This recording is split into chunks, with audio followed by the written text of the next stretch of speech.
जय भोले।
भरथरी महाराज, राजीव लोचन कुलेश्वर महाराज की जय।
हाथेला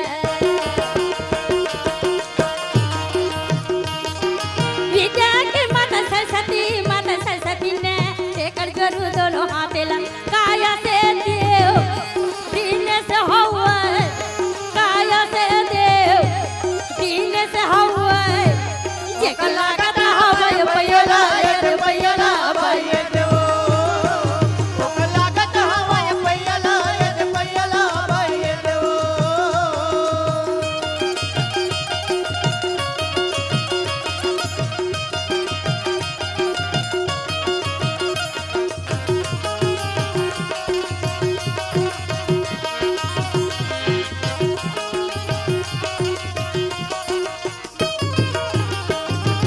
पांच देव मिल रक्षक दे यही जहाँ वरदान ला पांच देव मिल रक्षक दे यही जहाँ वरदान ला महादेव हैया ये दयार्ज करे महादेव हो ये दयार्ज करे जेला सुना बेकर ध्यान ला ध्यान ला बाये देव जेकर सुनो बेकर ध्यान हो ध्यान हो बाये देव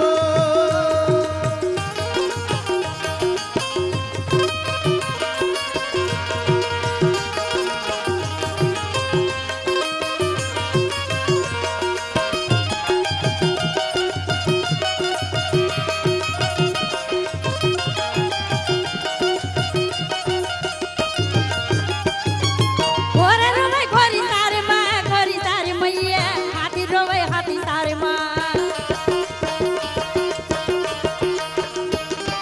घोरे रोवे घोरी सारे माँ वो हाथी रोवे हाथी सारे माँ मोर रानी ये महलों में रोवे मोर रानी ये वो महलों में रोवे ये तो धरती में दिया लौटाए हो बाये देव ये धरती में दिया लौटाए हो बाये देव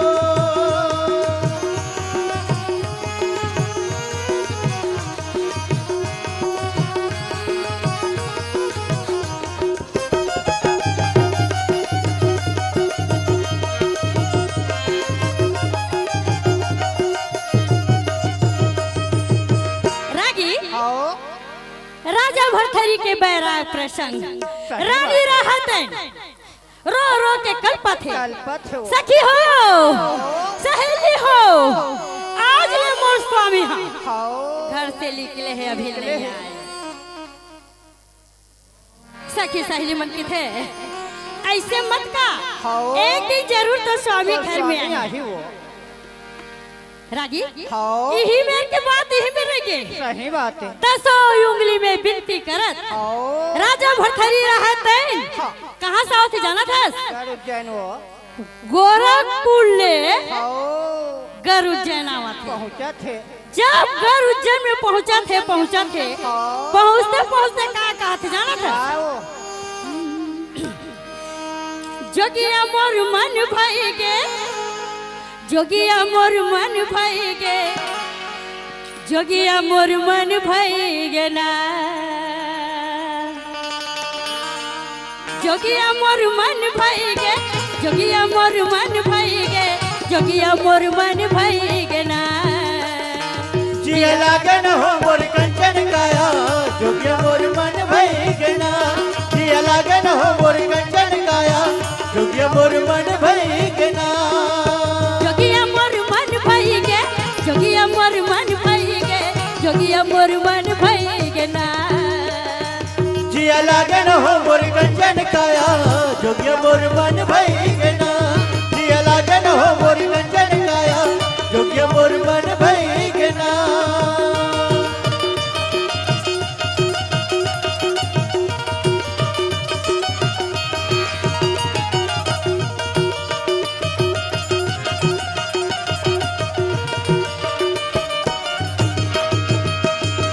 मायाला बांधे मोहनी सा मायाला बांधे मोहनी सा जिया हो गे बहुत रे जिया हो गे बहुत रे मोर मायाला बांधे मोहनी बहुत रे जिया हो के बहुत रे मोर भाई। रागी यौगिक रूप में तो पहुंचा थे। पहुंचे के बाद ये गलील देखते वो गलील देखते खाओ पूछा था हे भगवान मोला तो कोनो चीज है नहीं। फिर गलील जाके देखो फिर कहा थे माया न बांधे मोहनी सा हो गए मुलुक बड़ा दूरिया हो गए मुलुक बड़ा दूरिया मोर भाई। हाँ माया न बांधे मोहनी सा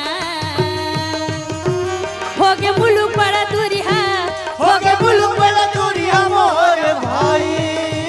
जिया लागे न हो मोरी कंचन काया जोगिया मोरी मन भई गेना। जिया लागे न हो मोरी कंचन काया जोगिया मोर मन भई गेना। जिया लागे न हो मोरी कंचन काया जोगिया मोर मन भई गेना। जिया लागे न हो मोरी कंचन काया जोगिया मोर मन भई गेना। जिया लागे न हो मोरी कंचन काया जोगिया मोर मन भई गेना। रागी बैराग के रूप में गढ़ उज्जैन में पहुंच गए। जब गढ़ उज्जैन में पहुंचे तो न रैयत चिन्हे न किसान। कोनो ने चिन्हते वो बाप रे कहा थे ये गली में जाते हो वहाँ कोई नहीं चिन्हते। वो गली में जाते हो वहाँ कोई नहीं चिन्हते। नहीं चिन्हते। इंद्र भगवान के यहाँ लिल्ली घोरी पठार थे कहाँ राजा भरथरी के द्वार में। केवल एक जानवर होते हुए राजा भरथरी लोग पहचान रहे हो तेरे तोला तोड़ना सोई ते है यौगिक रूप में यहाँ आवत अमल कौन बेटा लगाम दी ऐसे कई के लिल्ली घोरी रहा थे प्राण त्याग देते। राजा भरथरी सोचते एक जानवर होते हुए मुझे पहचान लिए लेकिन एक गांव के रैयत किसान कोई नहीं चिन्हते। अब क्या कहा थे जाना था वही बीच में चला थे फिर वही हाथ में धरे चिकारा धरे कमंडल और धरे चिमटा और चला था वे फिर कहा थे महर महर महका थे महर महर महका थे राजीव के खोर। महर महर महका थे महर महर महका थे राजीव के खोर। जगह जगह बगरे है भरथरी के खोर। जगह जगह बगरे है भरथरी के खोर। महर महर महका थे महर महर महका थे राजीव के खोर। जगह जगह बगरे है भरथरी के खोर। जगह जगह बगरे है भरथरी के खोर।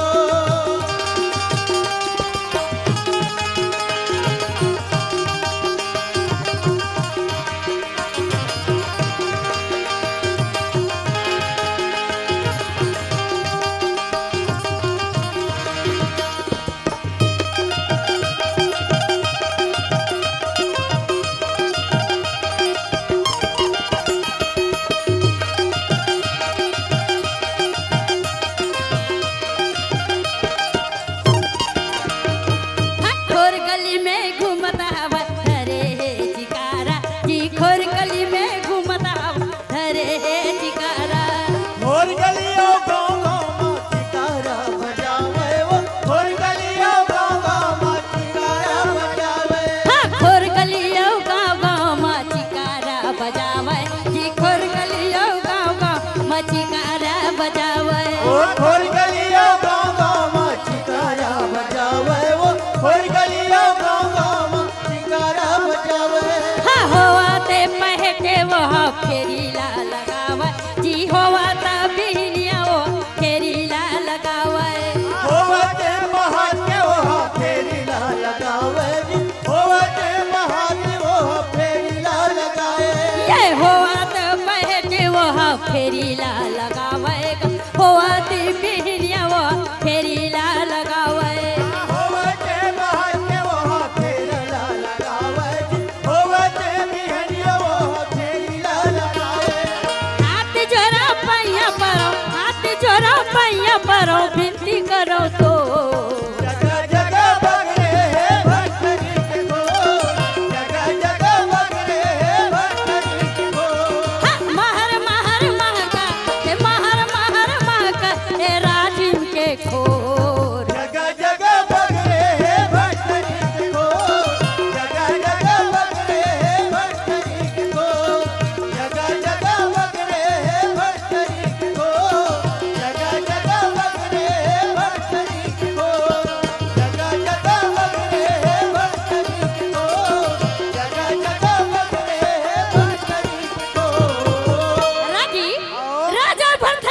जानते हाँ धरे चिकारा खाओ धरे कमंडल हाँ। और धरे है चिमटा चिमटा हो गली गली में जाते जाते। कोई नहीं पहचानते हाँ।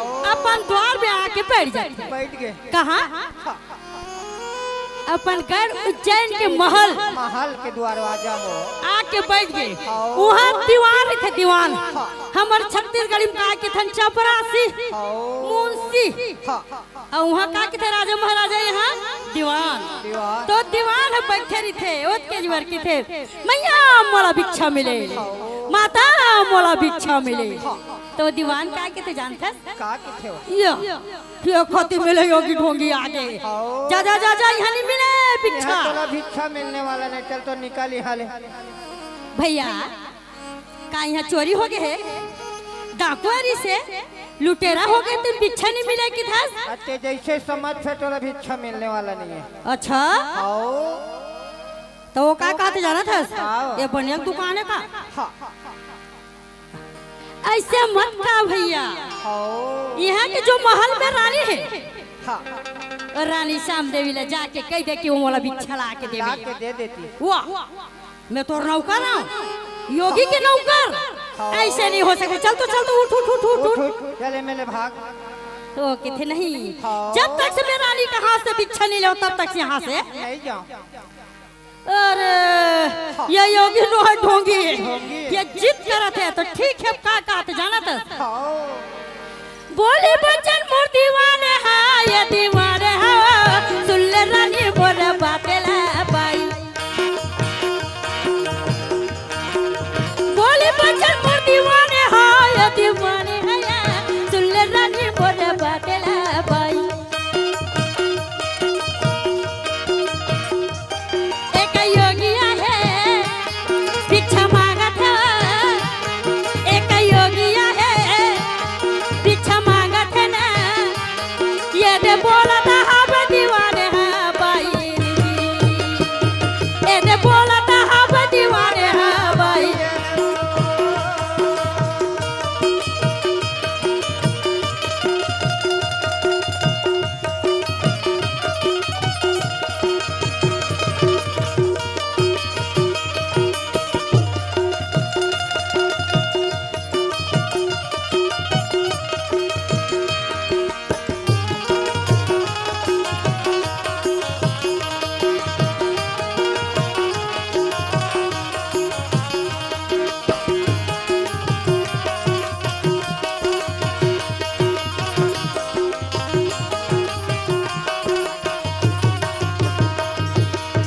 राजी आओ दीवान है किथे रानी हाँ। एक योगिया है हाँ। दरवाजा में बैठे हैं बैठे अक्का जिद करा था अक्का खेदा था आओ तब बोलो वो नहीं नहीं हटते जाते तुम। हो किथे हाँ। चंपा दासी एले धर आओ 10 ठो मुहर ला और जाके वाला भिक्षल दे के आ जा देखा तो जल्दी चंपा दासी रहा थे धर थे मार भिक्षा ला आओ और चला थे झमक झमक झमक और दरवाजा में बैठे योगी हो किथे बाबा भिक्षा ले ले बाबा वो किथे तोर हाथ ले भिक्षा नहीं लाओ नहीं लेने वाला है ये जो महल में रानी है आओ मैं ओकरे हाथ से भिक्षा ली हूँ आओ चंपा दासी रहा तो 3 भावर मुंह लैठले थे रागी और जाके रानी लगी थे रानी वो योगी नो है ढोंगी है होंगी काबर उमर हाथ से भिक्षा भिक्षा नहीं ले ले वो कहा थे ऐसे बात है आओ। ए ले जा 21 ठिला लेके दे दे आओ 21 ठीक लेख थे 51 ठीक थे 1001 ठीक लेख थे आओ। आखिरी 5001 लेख थे ता बाबा भिक्षा तो ले ले मोर हाथ बाबा, से तो ले ले वो किथे नहीं तोर हाथ से भिक्षा नहीं लो ले वो। ए जो महल में रानी है वो रानी आके मोला भिक्षा दी हाँ फिर वो जाके चंपा दासी किथे गुस्सा के कहा थे थारी ला पटक दी संगना में आओ किथे वो योगी बड़ा जिद्दी है हाँ उमर हाथ से भिक्षा लेबे नहीं करत है आपके हाथ से भिक्षा लेना हूँ चाहते कहत रानी हो किथे ये कहते एकादशी के पास रहा मोरा जिंदगी हक के मोर स्वामी नहीं नहीं आए आए। मैं भिक्षा देला नहीं जाऊं चंपा राशि हाँ। ए रे 11,000 लेके दे हाँ जब 11,000 लेके देते कहते बाबा आप भिक्षा ले ले ले अब बाबा, 11,000 तो ले ले। देवा था वो कहते मुस्कुरा देते हाँ। जब मुस्कुराते तो कर दांत में हीरा लगे रही हीरा गड़े थे वो पहले के सियान मन हीरा लगा रहा है दांत में और आजकल के मन तो नहीं लगाए। वो हीरा रहा तो चमक जाते रागी जब मुस्कुराते ना। चंपा से कहते हे भगवान मोर करम फूट गए। ये राजा भरथरी है योगी नोहा जाते दौड़त दौड़त रानी लगती थे रानी। वो योगी नोहा वो तो स्वामी हाथ रे रोगी रारी तोर मुद्दा निकले हमार छत्तीसगढ़ी का गाड़ी काका गोट खसिया अब इज्जत होती है तो योगी नो है ढोंगी आवाज से मोर पति बनावत हस महल से उतरते रागी 3 झापड़ लगाते। वो किथे चाहे 3 झापड़ लगा चाहे 4 झापड़ लगा। तोर संग में चेरिया बन के हजार से ते शादी होके आए हस वो तोरे पति। चल तो देखा जाके देखे राजा भरथरी ला हम काय कहते जाना था काय कहते सही देखे तो रागा रूप यहाँ बड़े बड़े धारी धरे चिकारा धरे कमंडल बहुत रमान करके बैठे किथे अत्ता दिल ने मोर जिंदगी लते अनर्थ करे। स्वामी अब मोर घर में चलो किथे माया मोह मोला मत फंसा। मैं तो स्वामी नो हमा मोला भिक्षा दे माता मोला भिक्षा दे काबर वो भिक्षा दे और काय कहते जाना था। एक बार हो गए 2 बार हो गए राजा भरथरी रहा तब सीधा चल के कहा जाते तरिया के पार में। जब तरिया के पार में जाके बैठे तो फिर रानी की थे अभी तो मैं पक्का जाऊं मना के लाऊं। अब काय कहते रानी चले योगी पास हो रामा जोगी को मनाने। रानी चले योगी पास हो रामा जोगी को मनाने। रानी चले योगी पास हो योगी पास योगी को मनाने। हाँ योगी को मनाने प्रभु राजा को मनाने। योगी को मनाने प्रभु राजा को मनाने। हाँ योगी को मनाने प्रभु राजा को मनाने। योगी को मनाना प्रभु राजा को मनाने। रानी चले जोगी पास हो रामा योगी को मनाने। योगी पास हो रामा योगी को मनाने।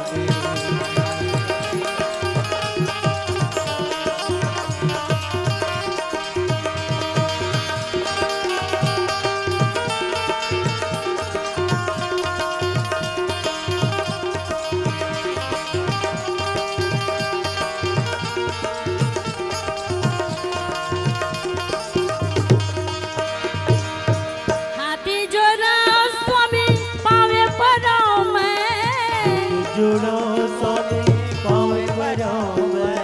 हाथे जोड़ो स्वामी पावे बराओ में। जोड़ो स्वामी पावे बराओ में। घर में मंदिर दीवाला बना। दीवाला बना। ये घर में मंदिर दीवाला बना। मंदिर दीवाला बना। दोनों कोई पूजा हमन करबो ऐसे बोला रहा बैला। रानी चले योगी पास हो रामा योगी को मनाने। रानी चले योगी पास हो रामा राजा को मनाने। रानी चले योगी पास हो रामा राजा को मनाने। राजा को मनाने।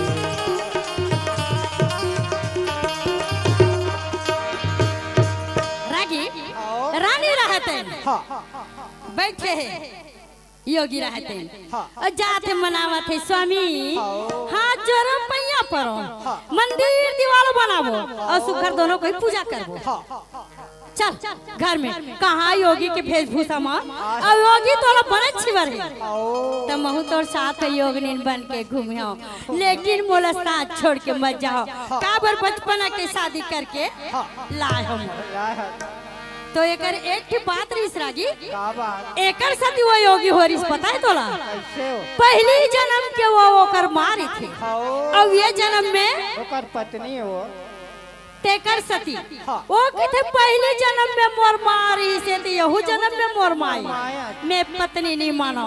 ऐसे कई के राजा भरथरी निकले रही से बचपन से, तो अभी वो साधु रूप में घर में आए के बाद भिक्षा मांगते रानी कहते मैं भिक्षा नहीं दो तोला। वो कहते माँ मोला भिक्षा दे दे, मैया मोला भिक्षा दे दे माँ। वो कहते देवे नहीं करो भिक्षा। जी हाँ वो जोगी जाते वहाँ रानी श्याम देवी जाते। जब श्याम देवी जाते तो हलबर करके है राजस्थान में, हलबर में जाके राजा भरथरी रहते लुप्त हो जाते। जब लुप्त होते ते कब तक ले लुके रिबे कब तक ले छुपे रिबे, मैं तो तोर संगे संग आए हूँ रागी।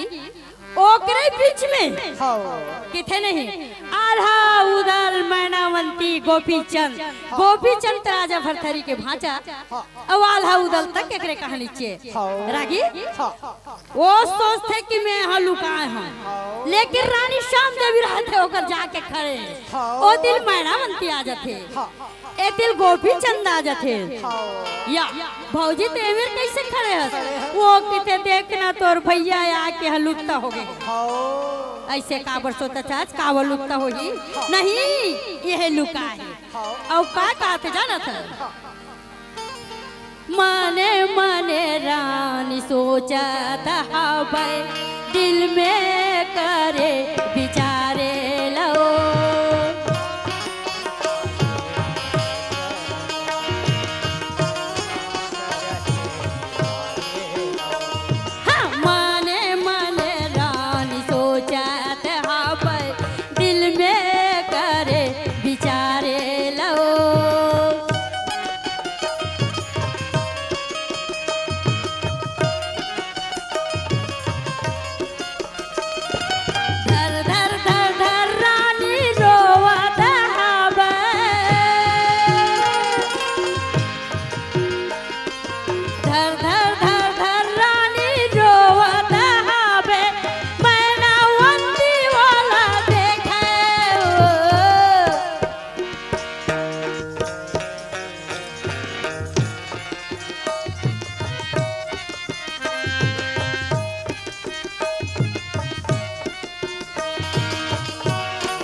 रानी के आंसू बहावत थे रोवत थे।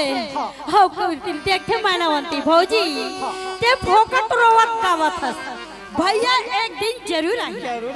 अरे लुका है का हुआ थे वही समय में राजा भरथरी सोचते रात तो गे है तो नहीं गे, झांक के देखा रही थे।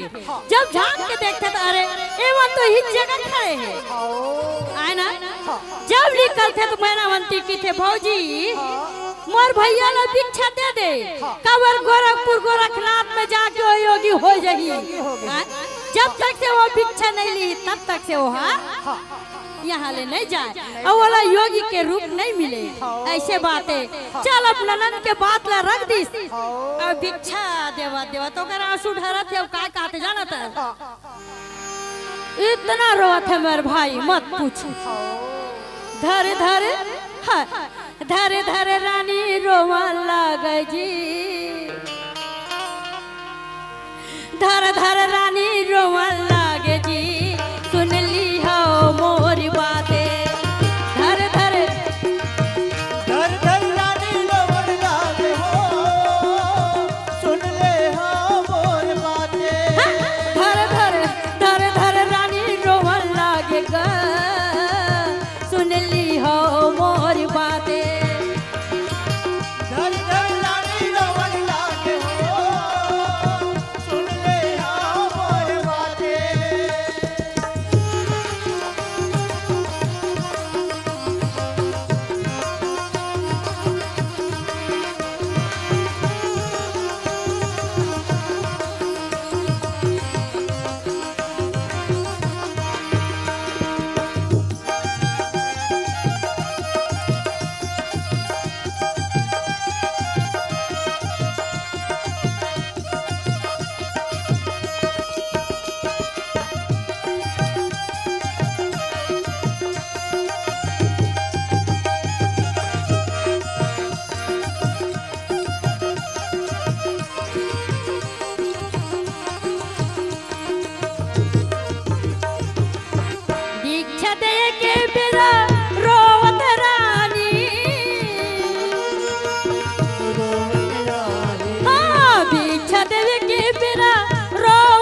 योगी के योगी के योगी के रूप धरे हावै हो राजा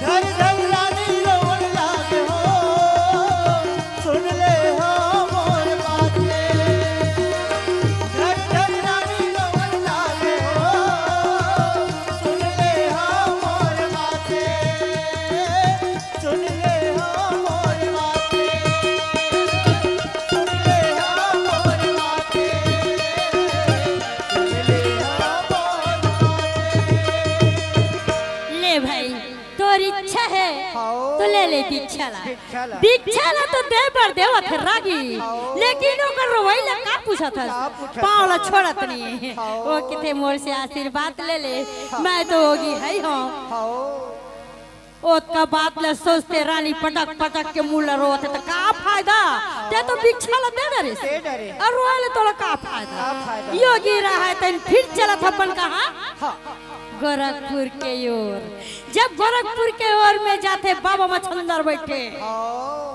बछंदर के पास पहुँचते किथे आगे बेटा हो किते हाँ बाबा मैं भिक्षा लेके आ गए हाँ तो ते आज ले योगी हो गए और ये रानी है का कहा थे हे भगवान हाओ आज मोर स्वामी मोला छोड़ के चलेगी मैं काकर सहारा में जी हूँ काकर सहारा में काय करी हूँ मरे के बहुत उपाय करते आखिरी में जाके हाओ भगवान के मंदिर में जाके कहा थे हे भगवान दया दृष्टि बना ले मोर बर काबर मोर स्वामी मोला छोड़ दे हाओ और छोड़ के मोला चले गए और काय कहा थे जाना था रघुनाथ मैं अनाथ हूँ रोयल का पूछा था रघुनाथ मैं अनाथ हूँ तार ले मोला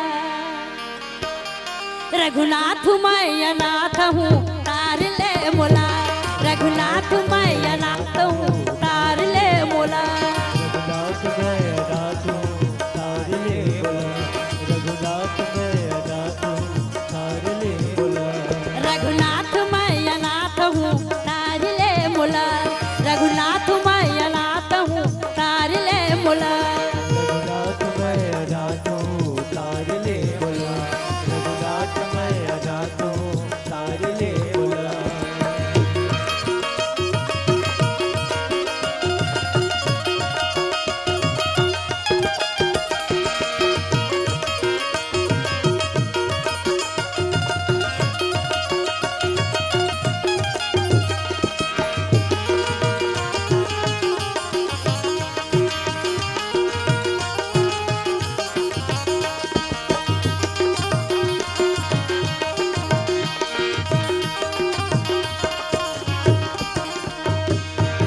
हाथी के गोरला बंगर धार ली के गोरला मंगर हर ले हाथी के गोरला बंगर धार ली कर हर ले मंगर हर ले किटा के चाप के ओकर फूलला बहादी बोला वो हाथ के लहुला वो हाथ किटा के चाप के बोला लहू बहादी बोला वो हाथ का लहुला वो हाथ ई लहूला बहादी जी खून ला बहादी बोला वो हाथ के बोला वो हाथ ई लहूला बहादी का खून ला बहादी बोला वो हाथ का बोला वो हाथ दीनानाथ दीनानाथ दीन बंधु सब कही थे तोला दीनानाथ दीन बंधु सब कही थे तोला तार ले रघुनाथ मैं अनाथ हूँ तार ले बोला रघुनाथ मैं अनाथ हूँ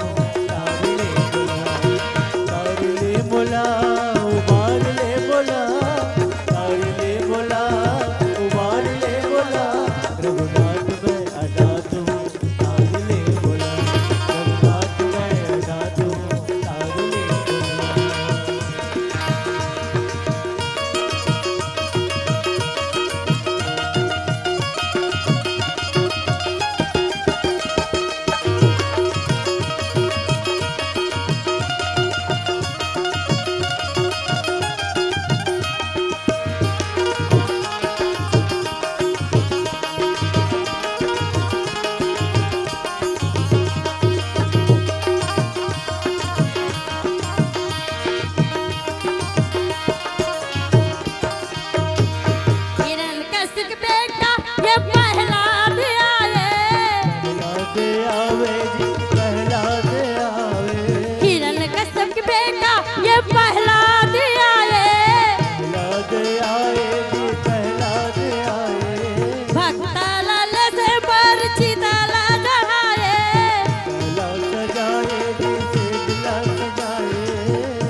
आगे है फूल बन के दीनानाथ दीन बंधु सब गए थे तोला दीनानाथ दिन बंधु सब कहीं थे तोला दीनानाथ अनाथ हूँ उतार ले बोला रघुनाथ मैं अनाथ हूँ उतार ले बोला उबार ले बोला उबार ले बोला उबार ले बोला दिन रात मैं अनाथ हूँ उतार ले बोला रघुनाथ मैं अनाथ रानी रहत रो रो कल पर है रघुनाथ के पास पहुंचे दीदी हो उतार ले बोला रघुनाथ मैं अनाथ हूँ उतार ले बोला रघुनाथ मैं अनाथ हूँ उतार ले बोला रघुनाथ मैं अनाथ हूँ उतार ले बोला उतार ले बोला उतार ले बोला उतार ले बोला उतार ले बोला रानी रहत अपन महल में पहुंची हाँ महल में जाके रोवत है गावत है अब मोर पति है नहीं है तो मैं का गति हो भगवान ये हमर छत्तीसगढ़ के कहावत है रागी कहते नहीं महाभारत पंडवानी ला ये बड़े बड़े सोते सोते सब जानते सही नाम की लड़का जानते लेकिन ये राजा भरथरी की जीवन गाथा गढ़ उज्जैन में महाकालेश्वर मंदिर है महाकालेश्वर भरथरी पार्टी के नाम से हमारे ग्राम माधर में हम खोले हैं और हर साल हमला तो मौका मिलत नहीं से लेकिन का करबे दीदी होता आई हो भाई हो बहनी हो अब 2 साल मान ले समझ जा ज्यादा कहना ठीक नहीं लगे मंच में तो इसने कस किसा अब रागी रहा तय कैसे रागी रागी कहा थे कैसे दीदी राजीव में प्रोग्राम नहीं मिला थे यहाँ हमार भाग्य सही बात है। राजीव लोचन यहाँ त्रिवेणी गंगा मैया और यहाँ हमार भाग्य एक कलेश्वर महाराज कहा के थे कुलेश्वर महाराज सही बात जी हो चटक जथेगा ता- ये कुलेश्वर महाराज के कृपा से आज हम राजीव लोचन में प्रोग्राम दे और बड़े बड़े ये से दुआ से कार्यक्रम देवथन भैया हो